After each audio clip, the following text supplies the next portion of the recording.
আমার প্রিয় ছাত্রছাত্রীরা, অষ্টম শ্রেণীর পরীক্ষা শেষ হয়ে গেছে। নবম শ্রেণীতে তোমরা উত্তীর্ণ হয়েছ। নবম শ্রেণীর গণিত নিয়ে হাজির হয়েছি। দেখো, ভিডিওটাই ভাল লাগবে। আজ আমরা পূর্বপাঠের আলোচনা করব বাস্তব সংখ্যা নিয়ে। কোষে দেখি 1.1। দেখো, যদি ভিডিওটা ভালো লাগে লাইক কমেন্ট শেয়ার করবে। চ্যানেলে যদি নতুন থাকো চ্যানেলটা সাবস্ক্রাইব করে পাশে থাকা বেল আইকনটা বাজিয়ে দেবে, যাতে আমার তৈরি পরবর্তী ভিডিওগুলো সবার আগে তোমার কাছে পৌঁছায়। চলো, কোষে দেখি 1.1। প্রথম প্রশ্ন, মূলদ সংখ্যা কাকে বলে লিখি। 4টি মূলদ সংখ্যা লিখি। দেখো, যে সকল সংখ্যাকে পি বাই কিউ আকারে প্রকাশ করা যায়, যেখানে পি এবং কিউ পূর্ণ সংখ্যা এবং কিউ নট ইজিক্যাল টু 0, তাদের মূলদ সংখ্যা বলে। তোমরা এটা খুব ভালো করে মুখস্থ করবে, পরীক্ষা কিন্তু প্রায় দেয়। 4টি মূলদ সংখ্যা হলো 1-এর 2, -2-এর 3, -5, -8। অনেক মূলদ সংখ্যা হবে, তাদের ফরম্যাটটা যেন পি বাই কিউ আকারে থাকে আর কিউ যেন শূন্য না হয়, সেটাই হচ্ছে মূলদ সংখ্যা। আমরা পরের কোশ্চেনটা দেখে নিই। দেখো কি রয়েছে, শূন্য কি একটি মূলদ সংখ্যা?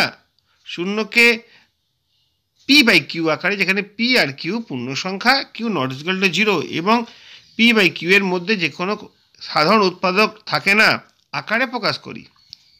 দেখো উত্তরটা কি বলছে, হ্যাঁ, শূন্য একটি মূলদ সংখ্যা, কারণ শূন্যকে পি বাই কিউ আকারে প্রকাশ করা যায়। যেমন দেখো, 0 সমান 0/1। মনে রাখবে, 0/1 ছাড়া অন্য প্রশ্নের উত্তর হতে পারে, যেমন 0/2, 0/2, 0/3 ইত্যাদি। নেক্সট কোশ্চেন, নিচের মূলদ সংখ্যাগুলিকে সংখ্যারেখায় স্থাপন করি। দেখো, সংখ্যারেখা আমরা আগে শিখেছিলাম, সেটা আবার ক্লাস 9-এ এসে নতুনভাবে অন্যরকম জিনিস শিখবো। ব্যাপারটা কি, মাঝখানে 0 থাকবে, এদিকে +1, +2, +3, +4, +5 এরকম করে বেরোবে, আর এইদিকে বাঁ দিকে যাবে লেফট হ্যান্ডে তোমার -1, -2, -3, -4, -5। এবার জানতে চেয়েছে 7, প্রথম কোশ্চেন 7, তাহলে সিম্পল 7, এটা হচ্ছে 7, সংখ্যারেখা স্থাপন করলাম। -4, দেখো এটা হচ্ছে -4, -1, -2, -3, -4। এবার দেখো মজা আসছে কি, নেক্সট কোশ্চেনে দেখো 3/5কে আমরা প্রকাশ করতে বলেছি সংখ্যারেখায়। কিভাবে হবে?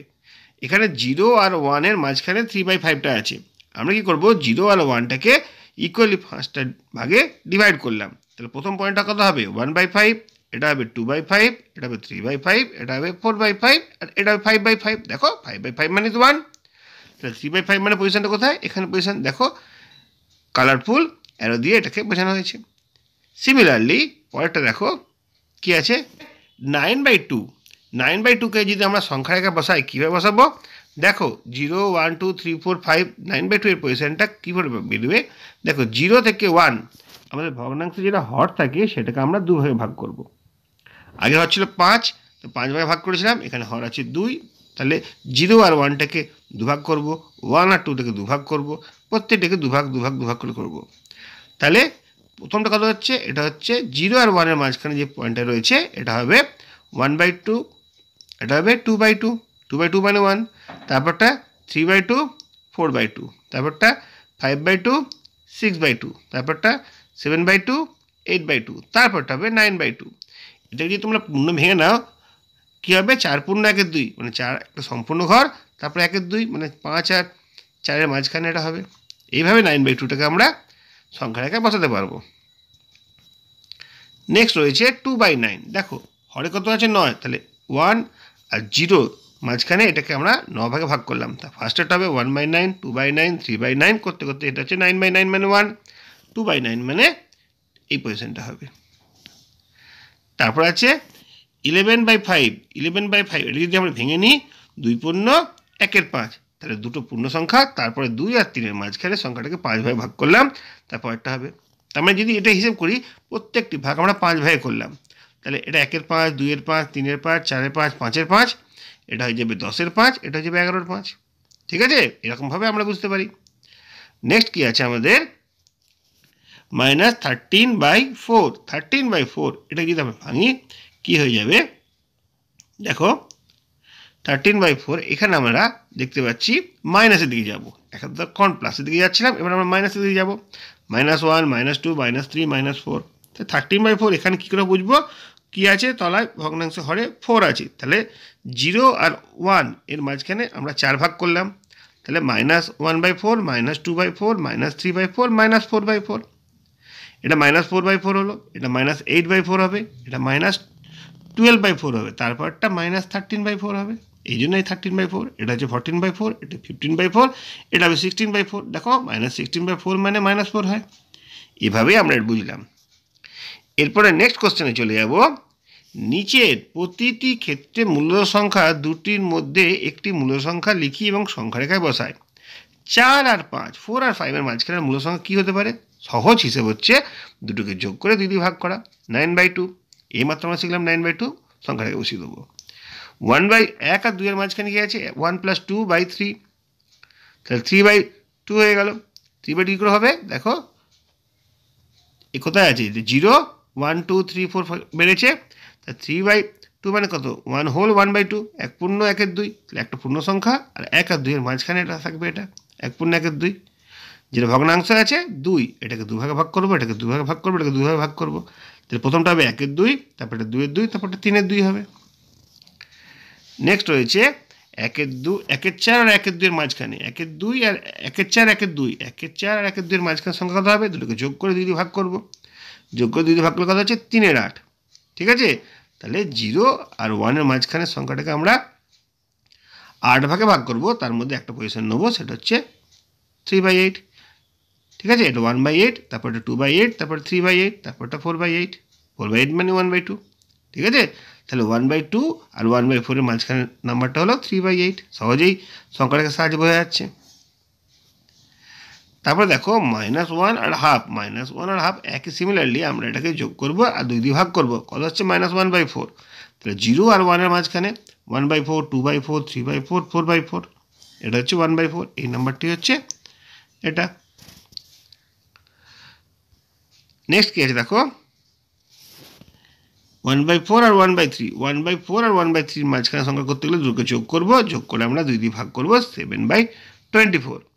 দেখো 7/24টা কীভাবে করবো?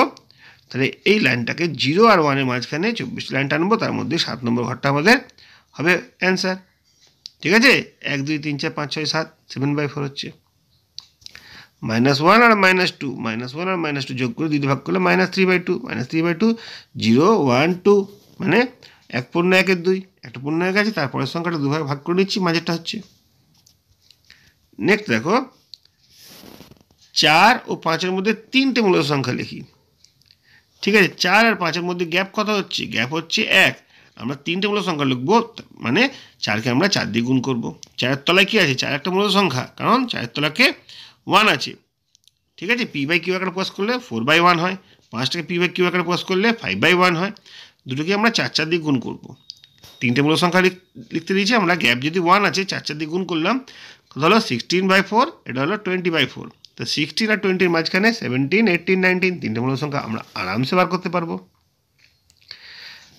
এবার সেগুলোকে আমরা সংখ্যাটাকে বসিয়ে দেবো, যেভাবে সংখ্যাটাকে বসাতে হয়।